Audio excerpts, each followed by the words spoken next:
Hello and welcome to all our viewers in Nigeria and around the world to News Cycle and Global Television, coming to you live from the nation's capital, Abuja. I am Priscilla Obasi. A quick reminder that Global Television is on DSTV channel 365 and StarTimes channel 276. Now the news in detail. The Office of the National Security Advisor has handed over 128 kidnapped victims rescued from bandit camps in Kaura Namoda local government area of Zamfara state to their respective families. Briefing journalists in Abuja, the National Coordinator of the National Counter-Terrorism Center, Major General Adamu Laka, says the victims were freed during coordinated security operations carried out in 2 phases earlier in August. Defense correspondent Kelomo Ukiri reports. It was an emotional scene as families embracing loved ones they feared were lost forever. Tears flowed freely as the Office of the National Security Advisor handed over 128 rescued victims of banditry in Kaura, Nomada, Zamfara State. According to the National Counter-Terrorism Center Coordinator, Major General Adamu Laka, the rescue came in 2 waves. On August 14, 42 hostages, men, women, and even a toddler were freed. Then, just a day later, another 88 victims gained their freedom. But freedom did not come without scars. Among the second group, a child could not survive the harsh ordeal of captivity. And for another young mother, the trauma triggered a premature birth and newborn now receiving urgent medical care. Second batch were rescued on the 19th of August, comprising 34 males and 54 females. So unfortunately, among the rescued second batch, we lost one of the children due to illness, I think, and the fatigue he had faced in the kidnappers' camp. And additionally, one of the women that was rescued had a premature birth. The child is presently in an incubator in the medical facility. And when they were rescued, they have been kept under the Office of National Security Advisor for some psychological, medical, and rehabilitation. The National Security Advisor commended the security agencies, declaring that the 128 souls is not only a victory for the families, but also a statement of national resilience. A total of 128 persons were rescued from Kaura Namoda. This is a remarkable achievement and a testament to our resolve as a nation. Today is not just about their return.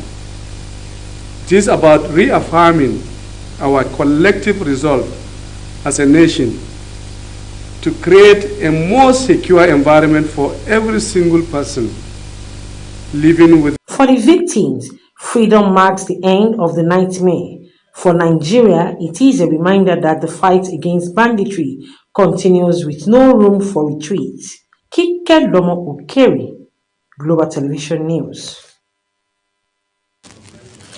The Managing Director of the Nigerian Railway Corporation, Kayode Epifa, says he takes full responsibility for Tuesday's derailment of the Abuja-Kaduna train, which occurred along the Kaduna corridor shortly after departure from Abuja. Shortly during an interview with journalists, Epifa assured Nigerians that the ongoing investigation into the incident will be thorough and transparent, noting that the injuries of 4 of the Abuja-Kaduna train passengers were serious. He, however, stated that though the incident should not have happened, the Nigerian Railway Corporation will ensure that there is no reoccurrence. Moving on, the Nigerian Air Force has commissioned 30 solar-powered streetlights, an industrial borehole, and a 35,000-litre water storage system in Anipupo, Odeda local government area of Ogun State. The project, inaugurated in honor of Air Vice Marshal Abidemi Timothy Marcus, is part of efforts to strengthen civil-military relations and improve rural livelihood. Here is Kikelomo Okiri's report. In the quiet community of Anikpopo Odeda, nights were once marked by darkness that breed insecurity, and residents walk long distance in search of clean water. But today, hope shines brighter, literally as the Nigerian Air Force steps in with life-changing project. Representing the Chief of the Air Staff, Air Marshal Hassan Bala Abubakar, the Chief of Civil Military Relations, Air Vice Marshal Ibikunle Daramola says the initiative reflects Nigerian Air Force commitment to community development beyond its combat duties. Comes as a key step in our ongoing quest to enhance civil-military relations, with a view to building bridges of trust, cooperation, and understanding between the Nigerian Air Force and the communities we serve and protect for enhanced national security of Nigeria. Ogun State Governor Dapo Abiodun, who was represented by the Commissioner for Environment, Ola Oresanya, described the intervention as a partnership that aligns with the state's grassroots development agenda. Reflect his meritorious service, patriotic contributions, and enduring bond between Nigerian Air Force and Ogun State. He's also in Ogun State. These areas of intervention align with our visions of taking deliberate steps to bring government closer to the people, especially. Community leaders and residents expressed gratitude to the Nigerian Air Force, pledging to safeguard the facility for long-term benefit. So that chieftaincy title is our Air Marshal Bala Abubakar, the Chief of Air Staff of this Nigeria, or this territory called Nigeria, for bestowing on us this ní Yorùbá máa gbé bọ́ọ̀ torí ńlá tí kò tí ì sí ní gbogbo agbègbè yìí rí ẹ bá pàtẹ́wọ́ fún wọn. For Anikpopo Odeda community, what once seems like a distant dream is now reality. Water within reach and light guiding their night. Beyond the bricks and mortar, the Nigerian Air Force has left behind something more valuable, a renewed sense of hope. Kikelomo Okiri, Global Television News. The People's Democratic Party, PDP caucus in the House of Representatives have asked President Bola Tinubu to give Nigerians what it calls better treatment, citing rising hardship and insecurity across the country. At a press conference in Abuja, the caucus aligned itself with decisions of the party's National Executive Committee, which recently confirmed Umar Damagun as substantive national chairman of the PDP. Anyete Patrick reports. Leader of the caucus, Fred Agbedi, said the process reflected the party's commitment to due process and internal democracy. He, however, raised concerns over what the caucus described as disregard for court rulings in Osun State, particularly on local government administration. Ask the federal government to obey valid court judgments leading to validity or validating the local government elections that were held in Osun State.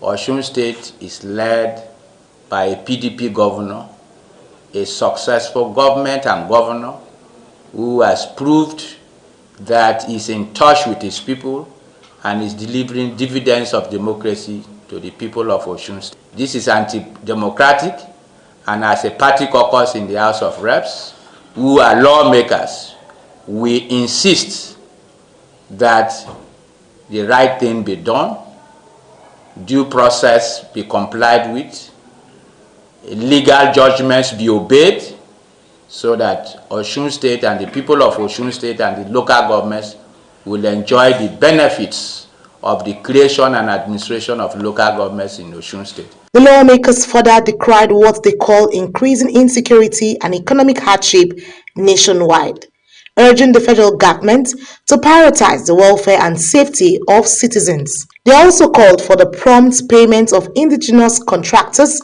insisting that many families and businesses are suffering as a result of unpaid government obligations. There are massive killings going on across the country, and that shows that a government that cannot protect our people is not a government that is fit to continue in office. This government has failed Nigerians.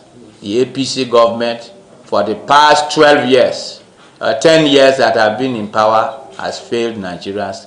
And Nigerians have come to know that PDP is the only party that can bring succor to them.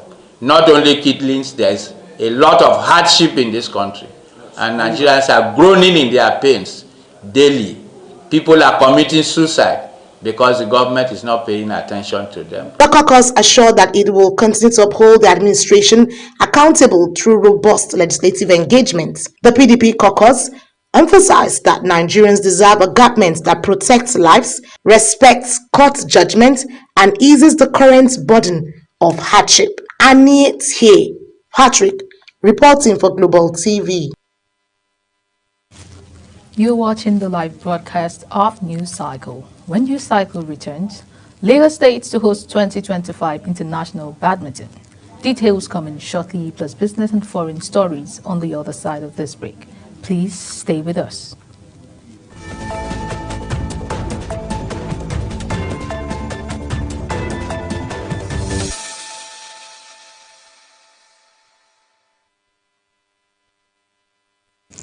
Thank you very much for staying with us. If you're just tuning in, this is News Cycle on Global Television. Now we go to the business news, where President Bola Tinubu has approved a 6-month ban on exporting raw shea nuts to curb informal trade, boost local processing, and protect and grow Nigeria's shea industry. The ban, which takes immediate effect and subject to review on expiration, is specifically and specially aimed at boosting Nigeria's shea value chain to generate around $300 million annually in short term. Vice President Kashim Shettima, who announced the president's directive during a multi-stakeholder meeting at the presidential villa, called on the Federal Ministry of Finance and other relevant government agencies to fast-track enforcement. The United Nations High Commissioner for Refugees, Filippo Grandi, is in the Democratic Republic of Congo for talks with President Felix Tshisekedi. The discussion focused on the worsening refugee crisis in the country, which now hosts millions of displaced people. Correspondent Tar Kasim reports. In Kinshasa, the United Nations Refugee Chief, Filippo Grandi, was received by President Felix Tshisekedi at the Palace de la Nation. The Democratic Republic of Congo is facing one of the world's most complex displacement challenges. Ongoing conflict in the east has forced nearly 7 million people from their homes, while the country also shelters refugees from neighboring nations. During the meeting, Grandi stressed the urgent need for stronger international support to ease the humanitarian burden.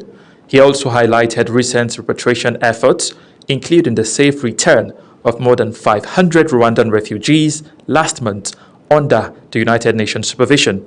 The United Nations High Commission for Refugees is calling for coordinated action to ensure both protection and durable solutions for displaced families across the region. For President Tshisekedi, the visit underscores his government's commitment to working with international partners to stabilize the situation and provide hope for those affected by years of instability. Mukhtar Kasim, reporting for Global Television News. Now we go to the foreign scene, where the United States President Donald Trump has warned of an economic war against Russia if it fails to pursue peace with Ukraine. Trump made the strong remark during a White House cabinet meeting. Mukhtar Kasim reports on what this could mean for global diplomacy.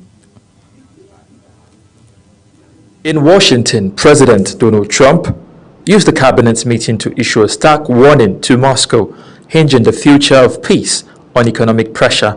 Trump said he prefers this path and warned of serious consequences if Russian President Vladimir Putin doesn't agree to a ceasefire. Though he acknowledged Ukrainian President Volodymyr Zelensky is not exactly innocent either, he said the goal is to force both leaders into direct negotiations. I'd like it to stop. I want to get it to stop. And it will not be a world war, but it will be an economic war. And an economic war is going to be bad. And it's going to be bad for Russia, and I don't want that. Now, I have to also see, because not everybody, Zelensky's not exactly innocent either. Trump's comments come as diplomatic efforts progress with no breakthrough yet, raising international concern over the escalation of economic penalties. The White House says discussions on additional sanctions are ongoing. Mukhtar Qasim, reporting for Global Television News. In the meantime, a former Indian diplomat, Navdeep Suri, has expressed shock over the United States' decision to double tariffs on India, calling the move damaging to trust and warning that it risks pushing New Delhi closer to those he described as reliable partners like Russia and China. Uyi Abomefwebe completes this report. Navdeep Suri, a retired Indian diplomat, noted that the steep tariff hike places India exporters at a clear disadvantage and questioned the reliability of the United States as a long-term partner, describing recent rhetoric from Washington as volatile. Certainly a 50% tariff puts Indian exporters and Indian garment manufacturers at a clear disadvantage vis-a-vis countries like Vietnam or Bangladesh, on which their tariff level is much lower. And these are very low margin businesses. So when you have a 30% difference between the tariffs on one country and another, you will quickly see the importers drifting to other sources. Suri also said India's resilience in past trade standoffs would serve it well again, but cautioned that the erosion of trusts between the two countries may take longer to repair than trade ties themselves. I think what has been damaged is trust. And that trust will certainly take longer to repair and restore than other aspects of the bilateral relationship. I think some of the statements that we've witnessed coming out of Washington over the last few weeks have again given rise to that sentiment that the United States is an unreliable partner. And that sentiment, I think, is very pervasive at this point of time in India. United States tariffs of 50% took effect Wednesday on many Indian products, doubling an existing duty as President Donald Trump sought to punish New Delhi for buying Russian oil. Uyi Agbumofwegbe reporting for Global TV News. Now over to sports, where Lagos State says it is set to take center stage in the world of badminton as preparation reaches its peak for the 8th Lagos International Badminton Classics, scheduled to hold from August 27th to 30, 2025 at Teslim Balogun Stadium, Surulere. The prestigious 4-day championship, which promises to be a showcase of world-class talent, is organized by the Badminton Federation of Nigeria in collaboration with the Badminton World Federation, with support from Lagos State Sports Commission. The 2025 Lagos International Badminton Classics will feature over 200 players from 31 countries across Africa, Asia, Europe, and the Americas. No fewer than 6,382 athletes and officials will converge in Asaba, Delta State, for the 9th edition of the National Youth Games, scheduled to run from August 29 to September 6th.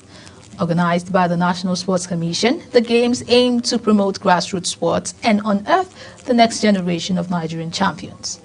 The confirmed figure followed the completion of the digital registration management process, with participants drawn from all 36 states of the Federation. Still on sport, Remo Stars keeper Junior Harrison will play his final match for the reigning Nigerian champions when they face Kun Khalifat in Owerri on Sunday.